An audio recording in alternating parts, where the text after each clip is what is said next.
This is Intelligence Matters, sponsored by Ginkgo Biosecurity, whose cutting-edge biological intelligence platform empowers national security decision-makers to identify and respond to emerging biological threats.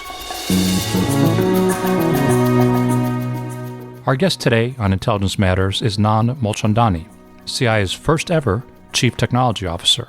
Nand spent 25 years in Silicon Valley as a serial entrepreneur, successful founder, and senior executive. Before joining CIA, he served as the Chief Technology Officer for the U.S. Department of Defense Joint Artificial Intelligence Center. Nand holds a bachelor's degree in computer science and mathematics from Cornell, a Master of Science in Management from Stanford, and a Master of Public Administration from the Kennedy School of Government at Harvard. We will be right back with a fascinating technology and national security conversation with Nand. But first, a message about Ginkgo Biosecurity.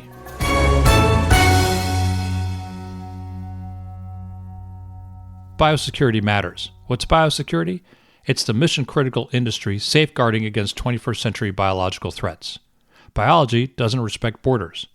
Ginkgo Biosecurity monitors critical assets and produces actionable biointelligence for national security decision-makers confronting biological threats, whether they are natural, accidental, or malicious. Ginkgo's technology tracks deadly pathogens worldwide, and our globally scaled platform, the first of its kind, detects outbreaks in near real time, deploys AI-powered threat assessments, and identifies the source of a threat, mitigating outbreaks before they become national emergencies.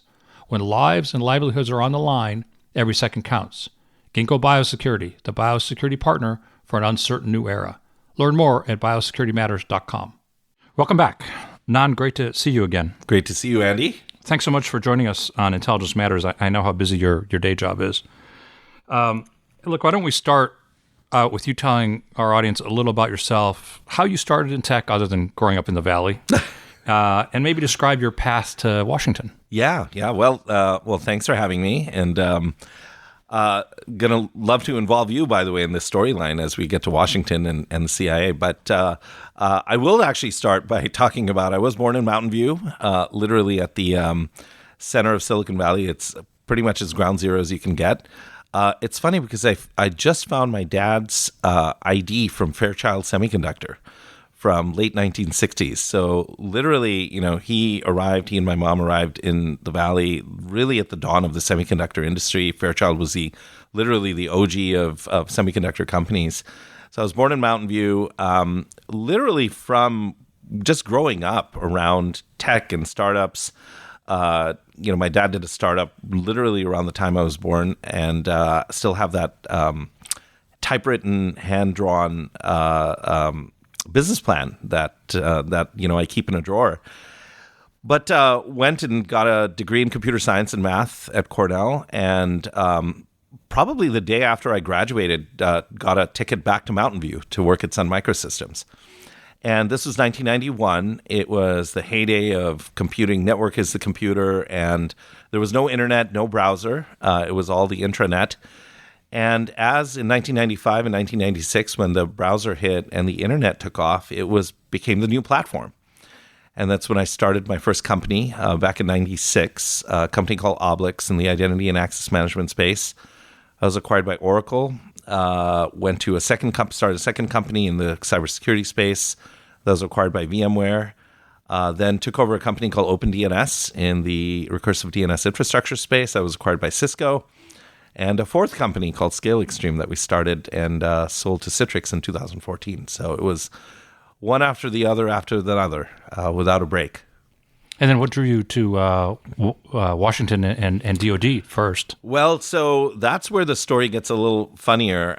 So I'd call this my midlife crisis, was to go back to grad school for 2 years after the last acquisition. I had always thought that I was going to go to graduate school sort of early on in my career and do things the right way. And then, of course, 4 companies later, I realized I hadn't done that. And so ended up at Stanford for a year. And at the same time, I was actually thinking of a run for office, which was kind of a weird thing to do sitting in California. There was a seat that was coming open, and that was a thing that I wanted to take a shot at. Well, the run for office didn't quite work out, but I was at the Kennedy School and unemployed and with two graduate degrees that were completely useless at the time. One thing led to another. I got to meet a 3-star Air Force general called Jack Shanahan, who's a legend in in defense tech now in terms of the person who set up Project Maven at the DoD, which was one of the first artificial intelligence projects at the DoD. So I met General Shanahan, and it was love at first sight. And he needed some technologists to come in and help stand up the Joint Artificial Intelligence Center. So I ended up as the CTO there. And then this phone call came from a Silicon Valley headhunting firm, kind of out of left field, that there was this secret national intelligence agency that was looking for a CTO. And I know that your fingerprints were all over that, Andy. So you probably have the other side of the story that I haven't heard that the listeners would love to hear. But one thing led to another, and here I am. So I've been on board about a year and a half now. Well, that's great. And the CTO role at CI is something that we've been talking about for a number of years. And before COVID, we started talking about it. But then, things changed with COVID and we didn't pursue it. And then when Bill Burns became the director, he put a new emphasis on this role. So, and that's how we got to you. But speaking of, the Chief Technology Officer, can you describe what you see as the role at CIA of the Chief Technology Officer? What is your day job? Yeah, absolutely. So CTO roles in general, especially in technology companies, are very ill-defined. And it's in some way the same here at the agency, which is, the director. And, when you were there, when I was onboarding, and you were obviously instrumental in getting me on board, you remember we'd sit and have conversations about what does this role actually mean? Because it's not that, CIA has obviously, we've got incredible technology, the breadth and depth, which is absolutely insane when you actually think about the agency's reach and scope at which we operate and have operated for many years. So this wasn't obviously a lack of technology focus. It was that the agency, in terms of its characteristics from an organizational standpoint, is one that really does focus on fixing problems that in many cases we're always at the ready to be called in to fix a burning dumpster fire somewhere that's happening, or a problem or an issue that comes up. And it's amazing for me to see everybody at the agency to be able to mobilize, and, the phrase, the first line of defense for the country, really just, makes me, just goosebumps in terms of the scope and work that we do. But, however, what that does, though, is there are long-range and specific enterprise focus that we need to bring to technology to unify and pull it all together. Because the story arc line in the technology industry over time has been about scale and leverage. And those get built over long periods of time in a very specific way. And we haven't had that luxury, I think, at the agency to build out a strong, solid technology foundation that allows us to build scale. So we're incredibly good at applying technology to solve specific problems, and we do that every single day, repeat and rinse and repeat. But the question is some of the newer technologies that are coming are really focused on scale.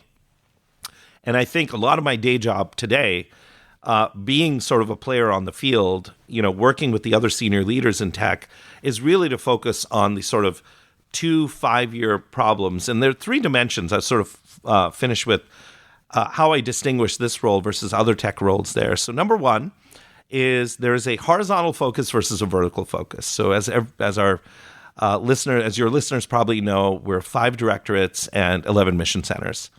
Well, everybody is focused really vertically on the work that they're doing, but the C-suite functions really have to focus on enterprising and pulling all those together. So one is horizontal versus vertical. The second is external versus internal. So a lot of focus on engagement with the startup community, with the venture capital community, with the investor community, looking at the horizon of technology about where it's going and pulling in hopefully the best of technology to focus on mission needs. And the third one is a focus on long-term versus short-term. So 3 dimensions of probability difference is what I'd highlight. So, Nand, I remember after you first started getting briefings about what went on at the agency, I remember you walking into my office one day with this expression on your face of the, oh my God, I had no idea. Right. Which is really was priceless. So, given what you just said, maybe you can elaborate a little bit on your strategic vision for technology at the agency, as much as you can, sort of give us a general sense. Yeah, absolutely. And Andy, I'm sure you remember it probably wasn't just one time when my jaw was on the floor in terms of what we do. And hopefully listeners will get a chance to look behind the curtain at some point in their lives or career. But the strategic vision really sort of looks like this. When you, like I pointed out earlier, the scale and scope of the technology that we operate with at the agency is very unique. Normal large-scale organizations like ours typically focus in, whether they're a product organization or are a organization that's in a particular vertical like transportation or financial services, concentrates a lot of its technology focus on that vertical or that technology product. We have just an insane toolkit of stuff that we do and deal with on a daily basis that's so broad and wide, it's really challenging to create a unifying story that pulls it all together. So the way I've tried to segment it is the way I've been trying to rationalize it is I bucket it into what I call elastic versus inelastic technology. And broadly speaking, you could break it up into software versus hardware. So one of the things you realize, and I'm a software guy by background and training and experience, which is that digital tech and software tech is the places where you can squeeze the most in terms of scale, leverage, cost, security, etc. Because hardware in general, the generational change tends to be obviously slower. It's more expensive. And many of the technologies that we're dealing with on that front are very, very mature.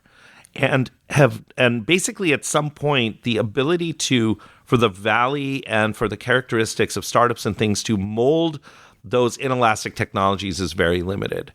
So when it comes to greenfields and hunting for the size and scale of operating at that, it's really on the software and the digital and the other pieces there. The other thing is we're a human intelligence organization, right? Human and foreign intelligence organization. And the joke that I have is, human beings are literally the least scalable and leveraged resources that you can get, right? Human scaling in many cases it's very clumsy, it's very expensive, it's really, really hard. Human beings are incredibly good at certain things, but digital scaling is really the name of the game. So the vision in some sense is to take our inelastic resources, which are not only our human beings, but the hardware and other bespoke technology we build. And how do you join in the elastic scaled leverage tech to amplify the work that they're doing? So if you're able to create 20% leverage, 2x leverage, 10x leverage, 1,000x leverage, which are very valid concepts in terms of scaling, to the human work that we do, which is the core of our essence of our work, that's where the game gets really interesting. And that's the entire strategic focus, I think, for the technology strategy moving ahead. So, Nand, the technology landscape, as you sort of just described it, can be bewildering. And as you think about U.S. national security needs, what emerging technologies do you believe will have the greatest impact on the intelligence community, national security in the coming years? Yeah, so the obvious ones, exactly what I said in terms of the sort of scalability pieces, the obvious ones are the ones that are probably well worked over, right? Artificial intelligence, digital tech, analytic tech, anything around scraping and dealing with large amounts of data and finding patterns and creating, incredible sort of leverage for humans, right? All this LLM revolution that's going on is just a massive, massive productivity improvement and changes.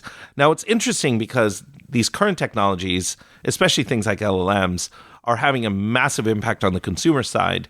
And while they're going to have a massive impact on the enterprise, it is going to take time and energy and focus to get those integrated into those. A more interesting answer is that when you look at the 6, 8, 10, 12, however you want to slice and dice the emerging tech areas beyond AI, there's a massive revolution going on, obviously, in chip making in terms of specialized chips around that, whether it be for inferencing or for next generation GPUs or AI specific chips. Massive, massive changes in space. In the 30, 40 years that I've been in the Valley companies would never touch something as inelastic as space. And you're from the space, industry by background and focus. It's just the amount of innovation and startup and capital going into those areas of bending the curve in terms of turning those into software problems. Biotech used to be a hardware business, right? You had labs and you had chemicals and you had test tubes. You talk to CRISPR has basically turned a hardware business into software. I mean, biotech is software now. And so what that does is every single one of these emerging tech areas, when you take it off a hardware commoditization curve and put it on a software commoditization curve, the not only two, but many things happen. But the two easy things are it democratizes the technology to a point where we in the United States no longer have a lock on the IP or the capital flows to fund those, and it becomes something that anybody and everybody can do. So once you start thinking of things like biotech or computing or energy or other pieces there, this opens up the aperture for every single country to not only from an economic standpoint have an advantage over us, but then applying it to national security. I mean, look at the drone market, right? It went from a highly specialized, bespoke, piece of technology and advantage that we in the United States used to have, and now you can manufacture one in your backyard now, right? Or with a 3D printer. So those same levels of commoditization, I think, are happening everywhere. And the other thing that's happening is a lot of this stuff has gone dark, which is the thing that worries me a lot, beyond the obvious pieces of applying this digital tech to intelligence against us, is the strategic surprise issues that are happening. So I was talking to a CEO of a biotech company, and I asked the sort of, what does strategic surprise look like? And, in biotech, in his space. And beyond all the obvious things like pathogens and, being able to manufacture those at scale and the democratization where, various people who didn't have access to it can do it now, is things like human genetic engineering that's going on that could be happening. And his joke to me was, wait for one of the Olympics to happen in 4 years, 8 years, 12 years. And there's going to be an athlete there who is not 5% faster than the other one. It's going to be 3 times faster. And they're going to be genetically engineered, and there's no drug testing or anything that's going to find anything wrong. And all of a sudden, this is going to blow open all kinds of questions. And forget the military applications on this, just the impact on society and other things where you're going to be able to custom engineer, pretty much anything you want in your child all of a sudden. So I don't know. A lot of this is coming. And I think it's going to be crazy what we're going to see in the next couple of years. So Nand, one of the things that you mentioned at the beginning of your answer to my question, one of the technologies, I have a question here from a listener, sort of. A listener. I asked a AI large language model, what question should I ask you? Oh, okay. And here's what it told me. Okay. Given the importance of transparency, how does CI, or national security more broadly, ensure that AI algorithms used in intelligence activities are explainable? And how do you establish accountability for AI-generated insights?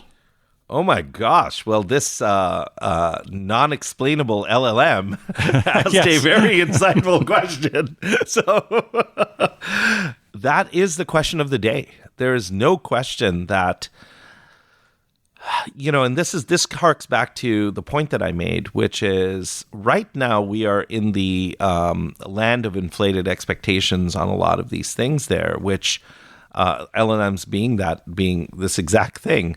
The very things that make these algorithms so great for consumer products and consumer use cases, where my 11-year-old drawing a unicorn with a GPT algorithm is absolutely fantastic. But the same thing applied to the analytic function at CIA or operational functions, which require and demand a whole nother level of certainty and explainability, is is absolutely paramount, and we absolutely do not have it. These are open research projects. I'll give you one example of something that very specific, but very, very relevant to this whole example, is the issue of what I call rabbit holing in these, or actually the technical term is sycophancy. And there's papers on this that OpenAI and Anthropic and others have published on it, where, for instance, what makes these algorithms so brilliant is that they find the receptors in your brain that give you pleasure and give you feedback, and they're trained to serve you. They're trained very well to do the greatest job in supporting you.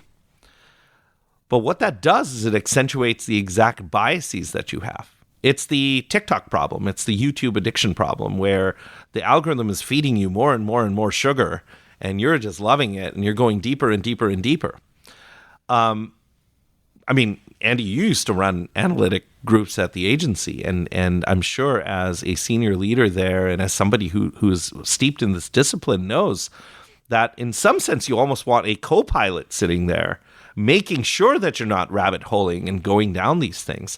So these are dimensions of this technology which is just coming to bear in open, and we are spending a lot of time inside the agency working through these are more complicated use cases. So we have LLMs in production. We've talked about it in our open source, products, for instance. It's a great example where summarization is a use case for these LLMs that is non-controversial, right? Taking gobs of information and summarizing them into very specific sort of summarizations that nobody disagrees with. So those use cases we're getting in, where I'm very proud of what the work the technology teams have done in terms of integrating this literally within months of work. But we are actually working our way up towards the boss levels of how do we actually transform the work, not just augment it with these pieces there. We're going to take a quick break, and then we'll be back with Nand Mulchandani.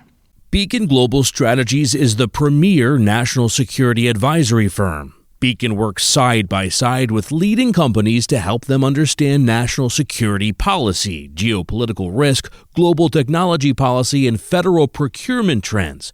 Beacon's insight gives business leaders the decision advantage. Founded in 2013, Beacon develops and supports the execution of bespoke strategies to mitigate business risk, drive growth, and navigate a complex geopolitical environment. With a bipartisan team and decades of experience, Beacon provides a global perspective to help clients tackle their toughest challenges.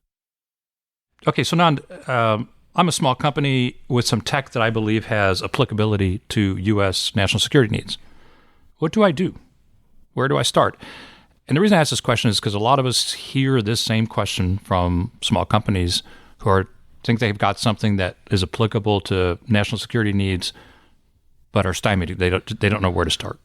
This is a big, big issue that we are really actually focused on right now as we speak.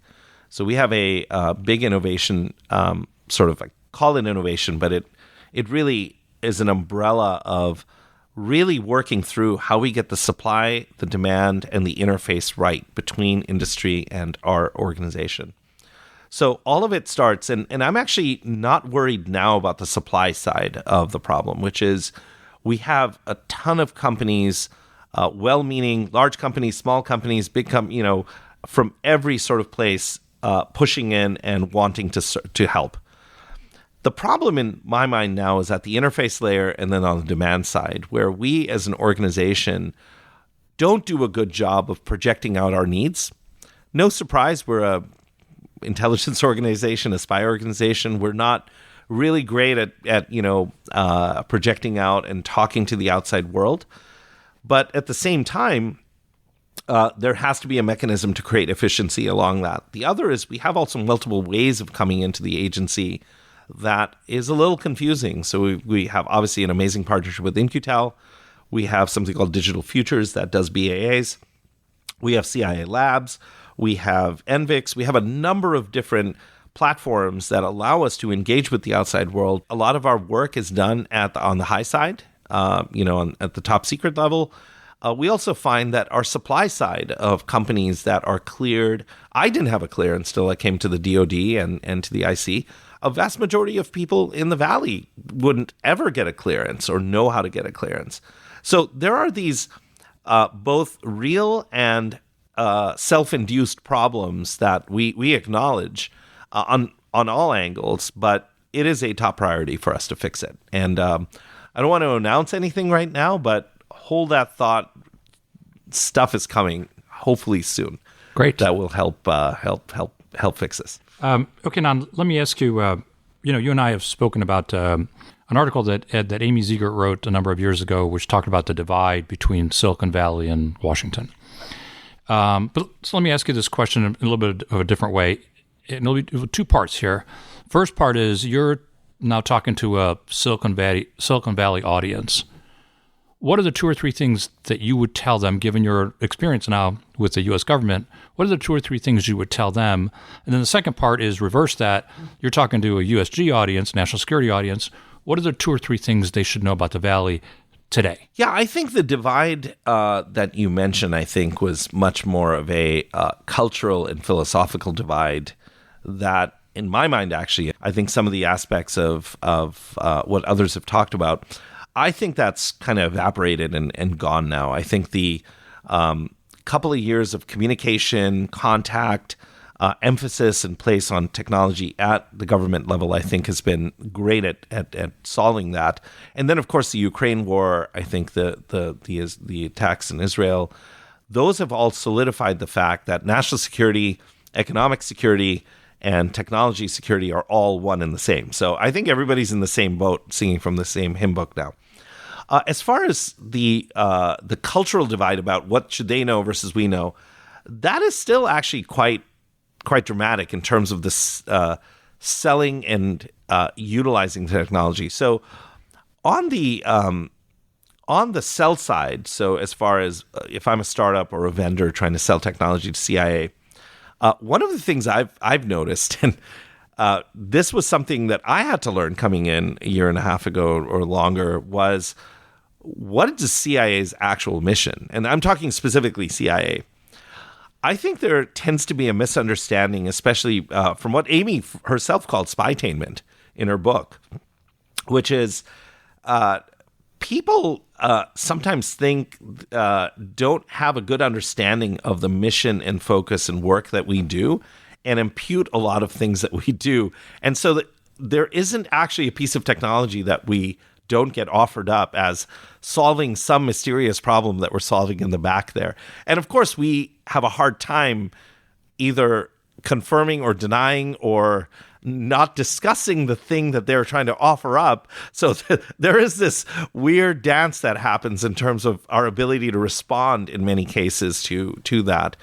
So that's why, for instance, these updates we're doing on our communication side is to reduce that friction by projecting out the needs that are really important to us as opposed to perceived needs that people are trying to solve for us that aren't actually important.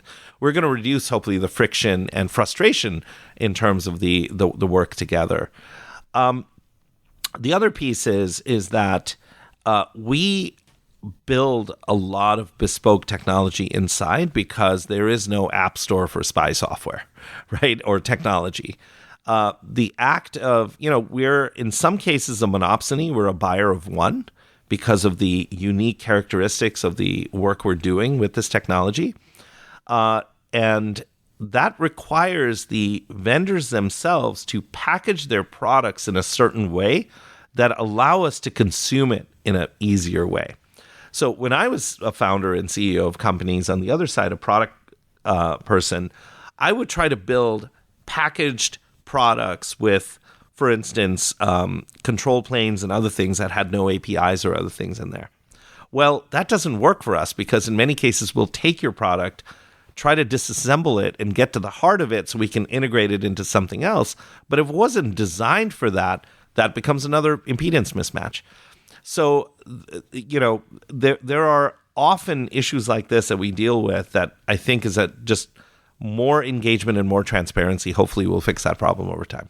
So last October, Mark Andreessen penned his techno-optimist Manifesto. Manifesto, yes. Which is definitely worth a read. Yes. So let me ask you, now that you've seen firsthand the national security challenges the U.S. faces, are you a techno-optimist when it comes to national security? Can technology really help us manage and overcome these challenges? Is that what you think? Yeah, so let me unpack that. Let me double click on that a little bit, because I think not to explain what Mark did. Obviously, it's a great piece, but it is definitely starting to talk about the Valley. There's a thinking divide going on in the Valley on these two dimensions, and it's actually and I'd say the two dimensions are the techno-optimist versus technology is evil, right? Which is a national debate and an international debate going on. 20, 30 years ago in the Valley, we never expected that technology would have such an impact on society as it has had, because we didn't really sell consumer technology products, right? It's only the advent of the iPod and now the iPhone and then ad tech, and social media, where Silicon Valley, we don't produce computers anymore. We're building consumer tech products and sell advertisements.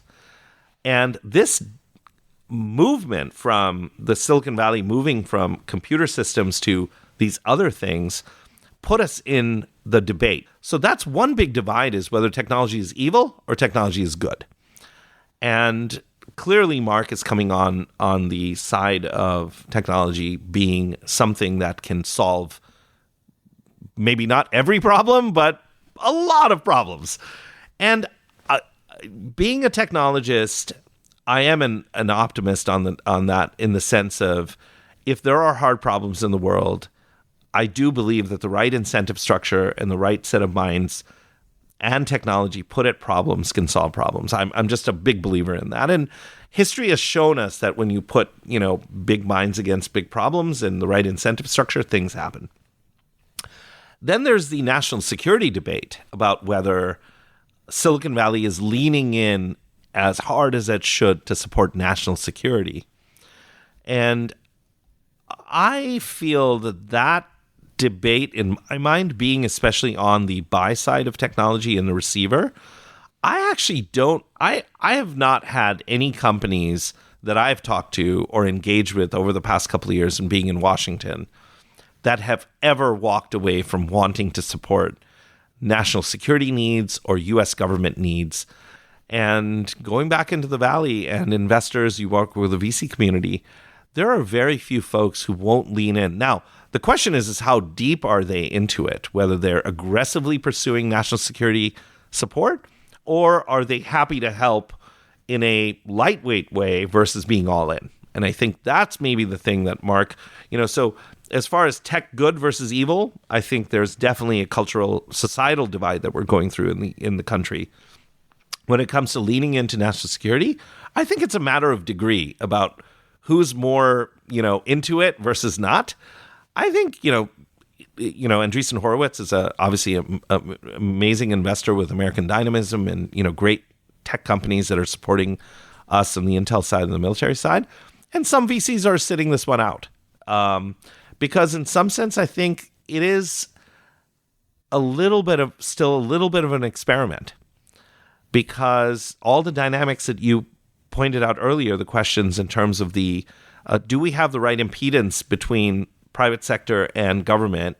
And I can only speak for CIA, but having been at the DoD as the volume buyer of these types of products, you're looking at things like Project Replicator and how we're starting to think about the next generation of defense tech and military tech being, I wrote a paper on this. I don't want to hawk the paper, but software-defined warfare. This idea of how do you actually change the hardware, going from a hardware-centric organization to a software-centric organization. How do you go from big vertically designed aircraft carriers and F-35s to attritable autonomous systems?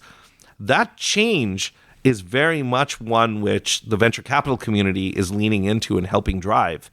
But it's not clear how fast that change is actually happening inside to meet the supply side that is ready to go. So, Nand, let me ask you one sort of last question. You mentioned next generation, and this ties in there. Michael Morell and I have now done a couple of podcasts, one at the Bush School here in Washington, and recently one at Yale. And so, what would you, and we have a fair amount of college students who listen to the podcast.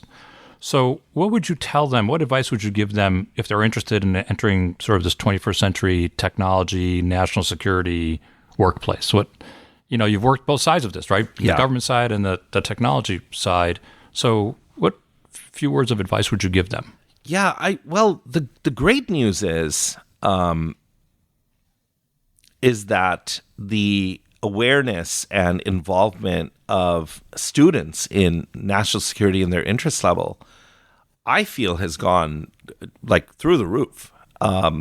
You obviously are, doing great work at Yale and Texas A&M and others, and I've spent a bunch of time at Stanford, at Berkeley, and other universities that we're engaged with. There are now centers, so the Gordian Knot Center on National Security at Stanford, the Goldman School at Berkeley, at Yale, and other places, classes. And by the way, and not only just technology meets national security, but just national security in general, and intelligence as a function and a discipline to study, I think is starting to bloom in a big way. Now, many of these students, and it's been great to actually help recruit many of them. We have a bunch of college students starting actually this summer coming in. I know personally some of these amazing, especially on the technology side. We have a student coming in who was building satellites and, as part of an undergraduate, program. Back when I was an undergrad, we could barely get, computing time, and here they're, launching satellites up into space. So the next generation of students coming, it's just mind-boggling, the stuff that they're exposed to and coming in with. What we need to do on our side is meet them a little bit where they're going to be comfortable with, which is the types of careers, the types of tech that they're used to using, the careers that CIA officers had before, which is very long-term careers, and you're in the agency the whole time. Many of these students coming in probably want careers where they come in, they contribute, they maybe leave for some time, go do something else, enrich their career in the private sector, and then want to come back. And they want to hopscotch around. And while the agency gives officers and employees an incredible way of hopscotching around different areas of tech, we need to make it easier to come and go. And I've got to say, even in my year and a half here, and I know the director and you actually helped spearhead many of these things at the agency before, these career tracks, alumni association, the network, being able to leave and come back and hold your security clearance, stay in your career track. These are all great things that we need to lean in on our side to attract that student body, which the supply side is now starting to increase in a big way. Nand, thanks. As always, it was a great discussion. Andy, great seeing you, and thanks for everything you did for me, actually, coming on board at the agency, and this has been wonderful. My pleasure. That was Nand Mulchandani. I'm Andy Makritis. Please join us next week for another episode of Intelligence Matters. And you can always reach us at intelligencematterspod@gmail.com. Intelligence Matters is produced by Steve Dorsey with assistance from Ashley Berry and Sophia Rubin. Intelligence Matters is a production of Beacon Global Strategies.